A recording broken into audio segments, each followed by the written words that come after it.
Sa ating latest satellite images, meron ho isang low pressure area dito sa may bahagi, western section ho ng Central Luzon at hulitong namataan mahigit 980 kilometers kanluran ng Central Luzon. Hindi naman ito inaasahan na makakaapekto sa ating bansa dahil yung movement ho nito mapunta dito sa may mainland Asia. No? Samantala, ngayon ho, ang umiiral ay ang tinatawag nating northeasterly surface wind flow.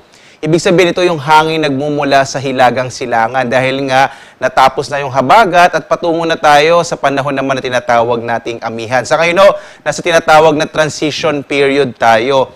Makikita ho ninyo may mga kaulapan dito sa may bahagi ng Central Luzon at dito sa may Southern Luzon. Kaya ho posible ho ngayong araw itong bahagi ng Palawan magiging maulap yung kalangitan na may chance ho na makalat-kalat ng mga pag-ulan. Nakikita din ho natin na posible sa may bahagi ng Calabarzon ngayong umaga ay may mga pag-ulang maranasan. Samantala, dito sa may extreme Northern Luzon ay posible ho itong mga pulupulong maihinang pag-ulan. Yan ho isa sa mga karakteristik o katangian kapag papunta na tayo sa panahon ng amihan, wala na ho masyadong mga pagkidlat o pagkulog o mga thunderstorms.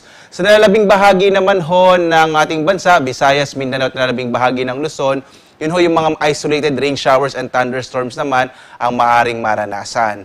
At narito nga ang taya ng ating panahon dito sa may bahagi ng Luzon.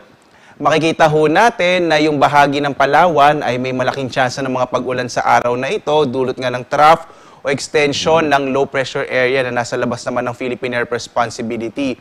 Sa nalalabing bahagi naman ho ng Luzon, makikita ho natin dito sa may extreme northern Luzon, yung bahagi ng Cagayan, Apayao at Isabela, posible ho makaranas at Batanes, ay posible makaranas ng pulupulong maihinang pag-ulan habang may mga pagkidlat pagkulog naman sa nalalabing bahagi ho ng Luzon. Yung agwat nga ng temperatura sa lawag nasa 24 to 33 degrees Celsius, sa Baguio 16 to 23, sa Metro Manila hanggang 31 degrees Celsius, hanggang 33 degrees Celsius naman sa Tuguegarao, sa Legazpi 24 to 32, sa bahagi ng Tagaytay, nasa 22 to 29, sa Calayan Islands, 25 to 30, habang sa Puerto Princesa, 25 to 30 degrees Celsius.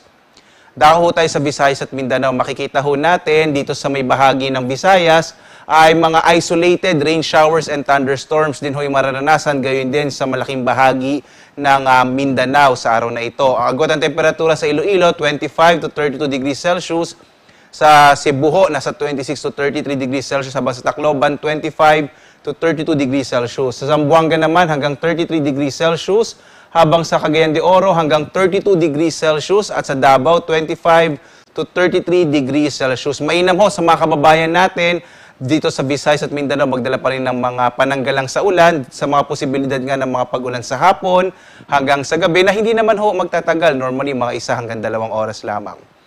Wala rin tayong nakataas na gale warning. Ibig sabihin, maaari hong pumalaot o maglayag yung mga maliit na sakyang pandagat at malilit na mga bangka dito sa baybayin ng ating bansa. Pero nagpapaalala pa rin tayo dito sa Pag-asa kapag may mga thunderstorms, posibleng biglang lumakas yung alon ng karagatan at biglang bumugso yung hangin. Kaya iba yung pag-iingat pa rin ho ang ating kinakailangan.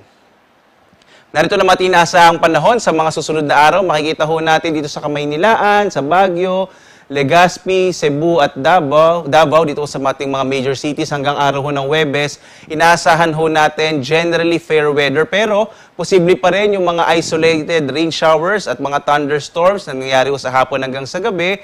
Kaya po lagi ho tayong tumutok sa Pag-asa, naglalabas ho tayo ng mga advisories para isabihin natin kung anong mga lugar posibleng magkaroon specifically ng mga pag-ulan, gaano katagal at gaano rin ho kalakas. Sa Metro Manila, yung agwat ng temperature in the next 3 days ay mula 23 to 32. Sa Baguio, 16 to 24. Sa Legazpi, sa Bicol, nasa 25 to 33 degrees Celsius. Sa Metro Cebu naman, nasa 25 to 33. Habang sa Metro Davao, 25 to 33 degrees Celsius. At wala nga ho tayong nakikita pa na anumang weather disturbance o maaring maging bagyo. Kaya posible po hanggang araw nga ng Huwebes, medyo malit pa yung tsansang magkaroon tayo ng bagyo dito sa ating sa loob ng Philippine Area of Responsibility. At ang araw natin ay sisikat mamayang 5:48 na umaga at lulubog, ganap na 5:36 ng gabi.